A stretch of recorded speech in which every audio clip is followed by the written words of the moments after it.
It's Divas That Care Radio. Stories, strategies, and ideas to inspire positive change. Welcome to Divas That Care, a network of women committed to making our world a better place for everyone. This is a global movement for women, by women, engaged in a collaborative effort to create a better world for future generations.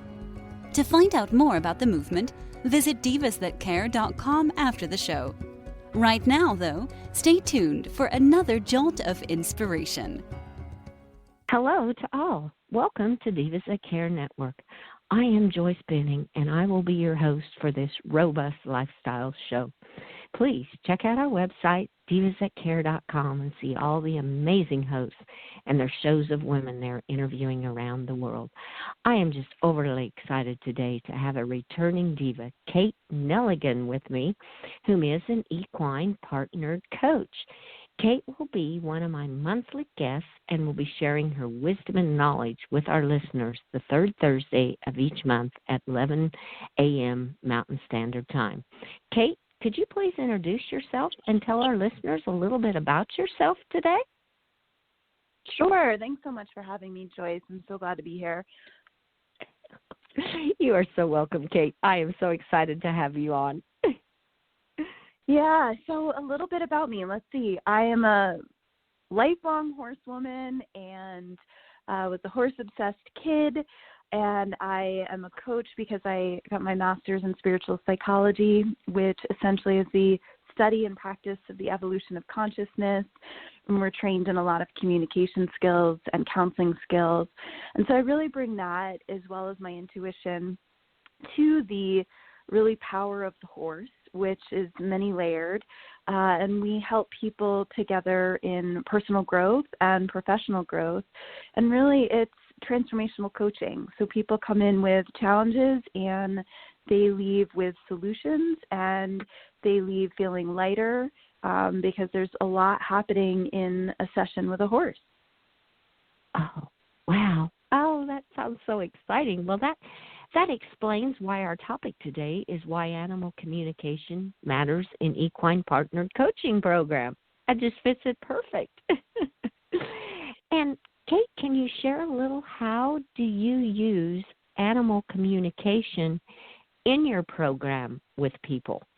Yeah, so animal communication is really the ability to communicate directly with animals and through the different clairs, right? Clairsentience, clairaudience.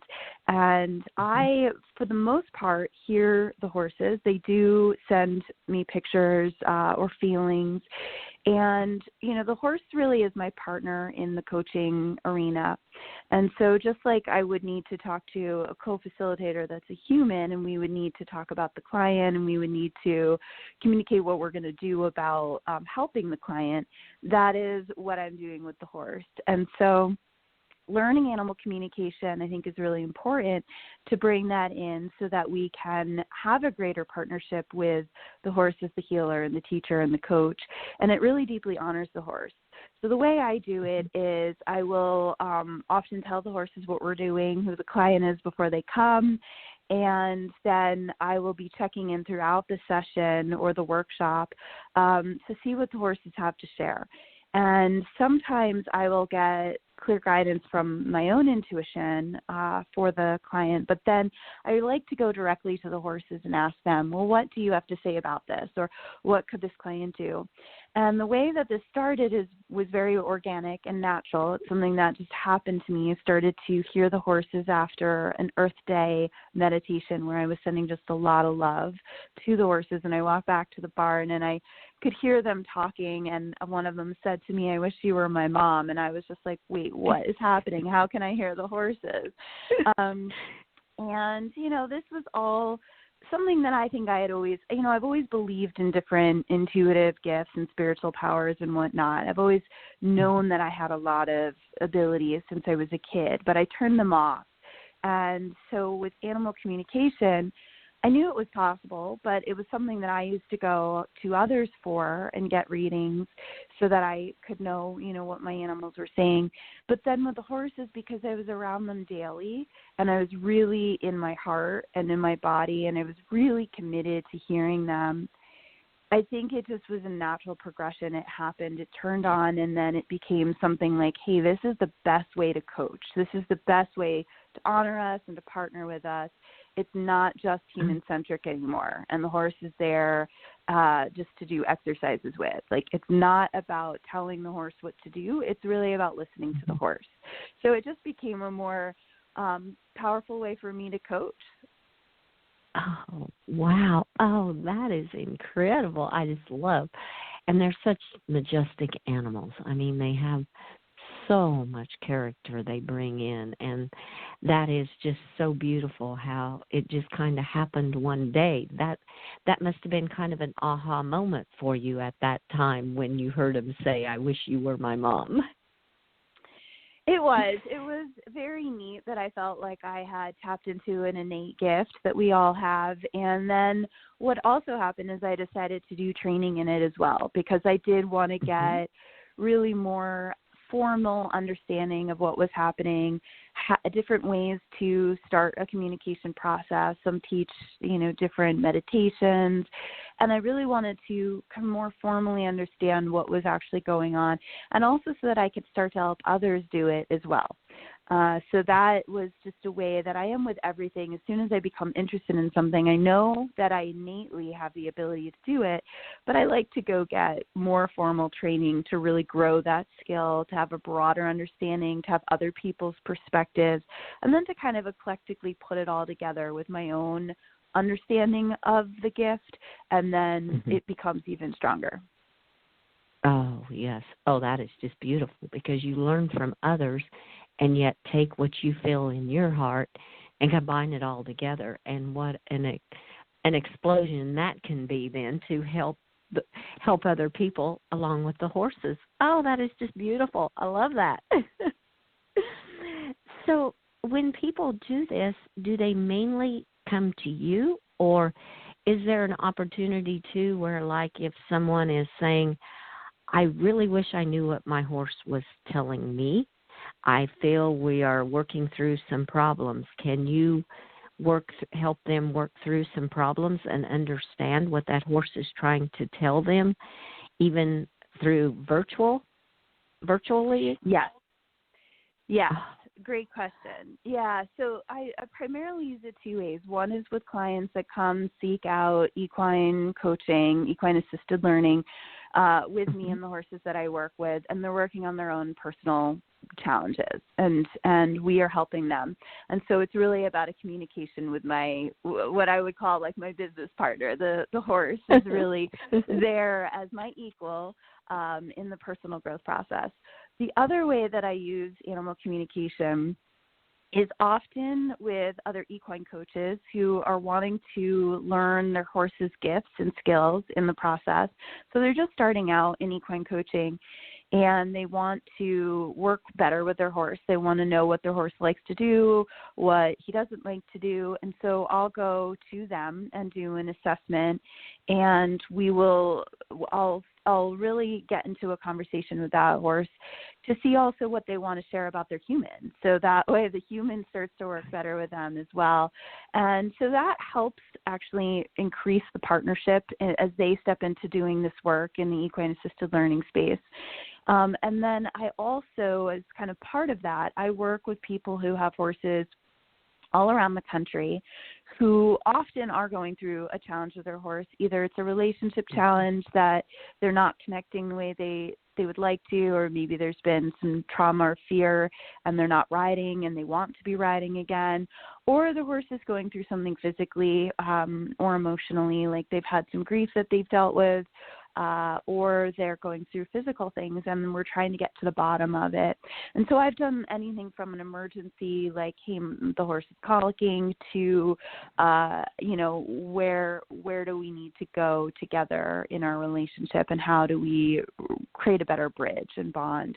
So I do all of that, and the way that I work is it's not just communication. I always do healing, and the healing work came in through my mare, Lindsay. She taught me how to do all of this before she passed.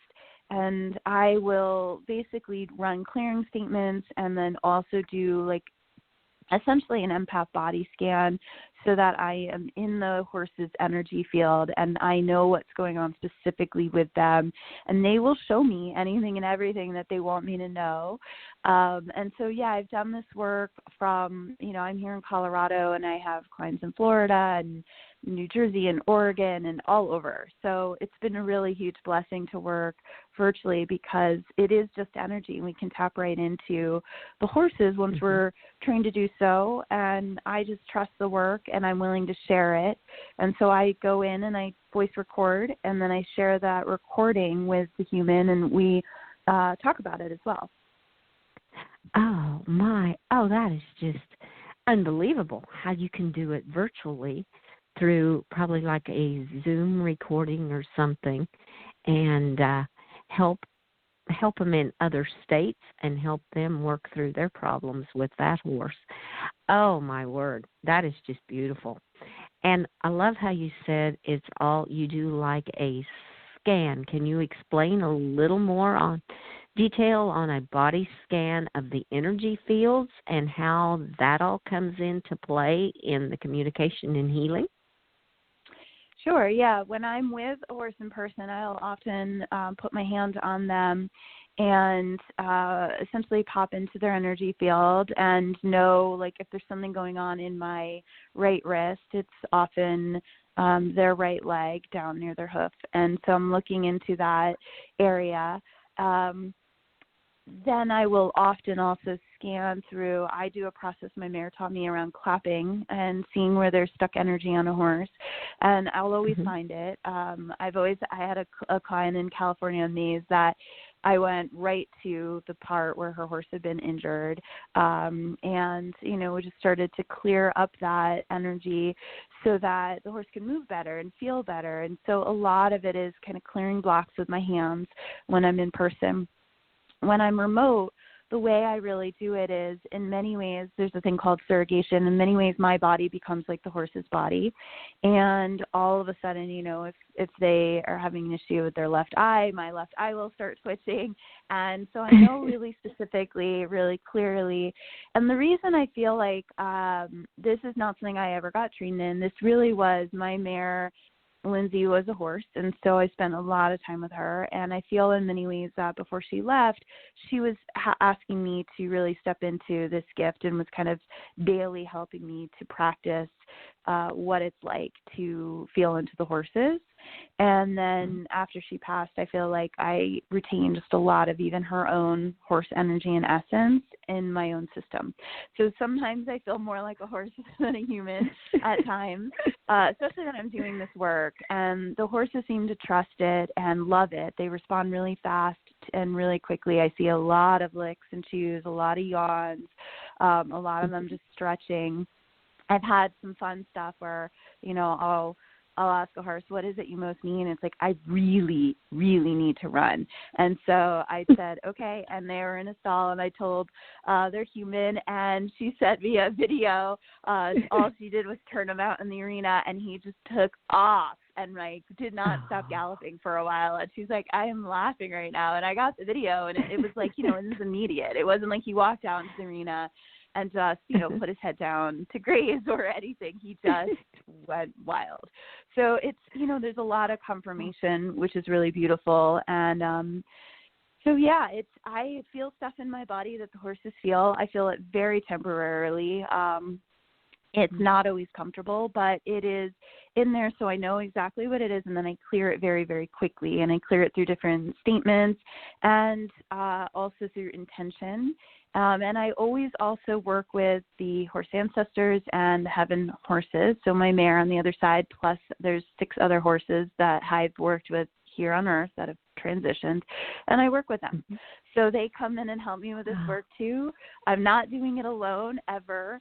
And so it's just been really powerful, and people want to heal. The animals really want to receive. They don't block it. They don't say, well, I kind of need to keep that pain. They're like, hey, can you help me with that? I'm ready to let it go, So they want to feel good. That's how horses are.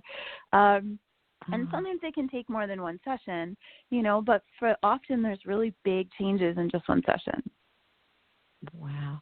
Oh, that is so interesting. I love how you said you work with the horses that have passed too. It's almost like their spirits come back, and in a lot of ways they come back through you to help you work through some other horses' problems. Oh, that's incredible, Kate. Thank you. I love that. Well, and you mentioned a lot of times when you're working with the horses, they will chew, they will yawn, and can you explain to our listeners that have not been around horses a lot what that sign really means when they are doing that? Yeah. So a lot of it is calming signals and release signals. So usually what I look for is a bowel movement of some sort where they're releasing, usually during the session or within a couple minutes of it finishing. That's if I'm in person.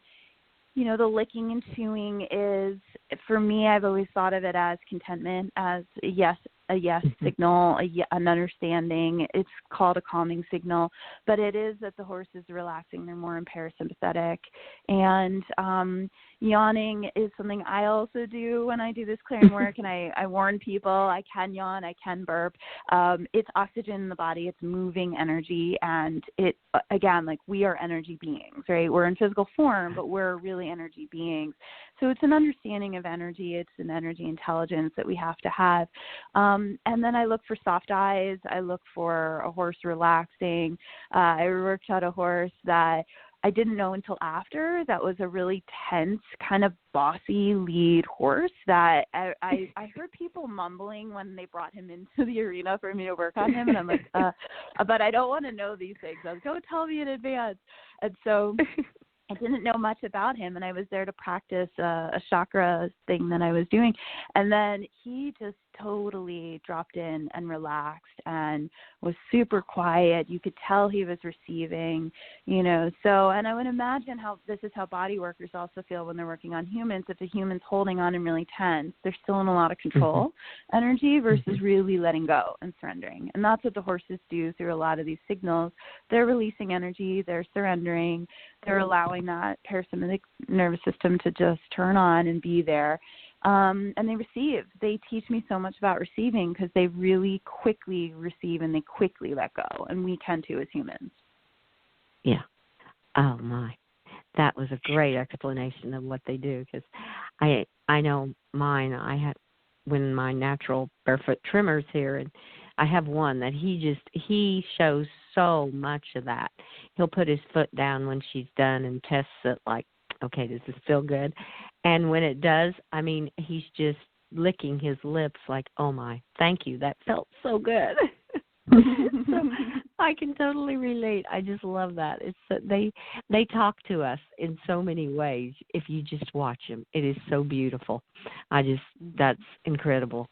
And I've seen a picture of you and your beautiful paint Phoenix and how you were laying on her one day when she was laying down. And you could just see in her eyes, she was so relaxed, like, this is great. This is what we're just connecting with one another. So I thought that was so beautiful. Thank you. Well, why do you think this is so important to help even people heal by using the horses in your animal communication coaching? Yeah, so what's interesting, so there's two kind of answers to that. One is when I think of my clients who come for personal growth work, they love working with me, but they really love working with the horses, right? And so I think sometimes if they can get really clear, direct guidance from a horse, it sometimes lands more.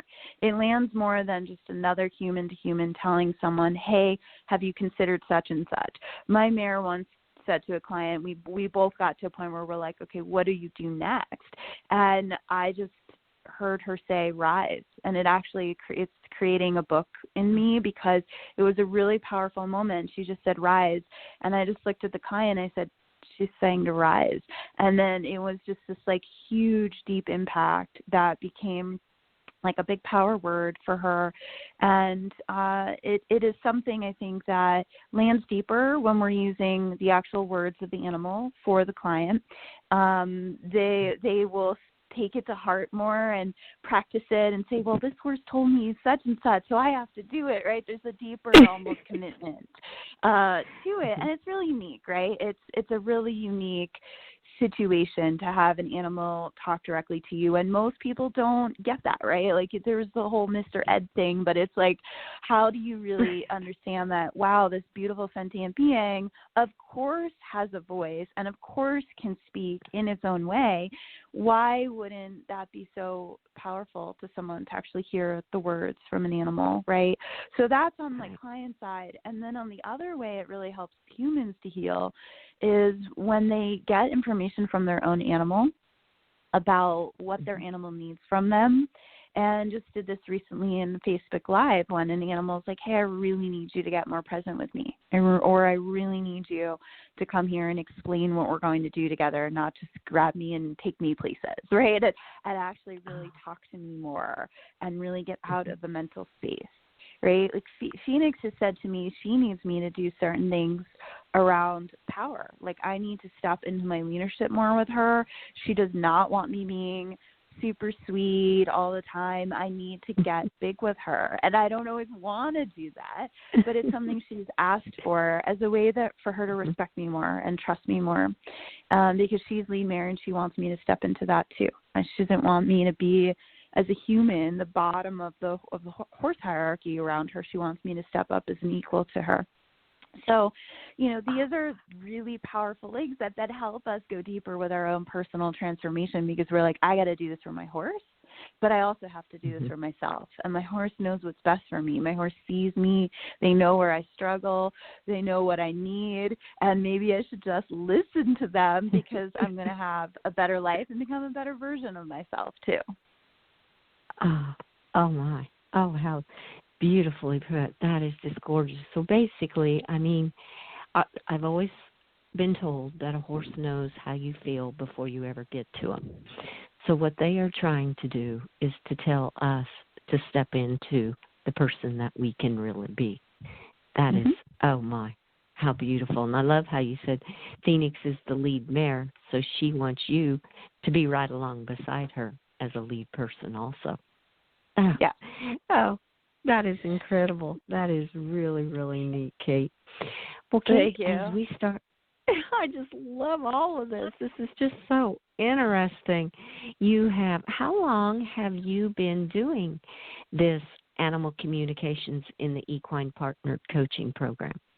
I have been coaching with horses for about 6.5 years, and then the work it came in about within the first year, which was really great. And I actually had been hearing the horses before that, but it was more surprise hearings. Like I was like, wait, did that horse just ask me where the kids are, because she loves working with kids?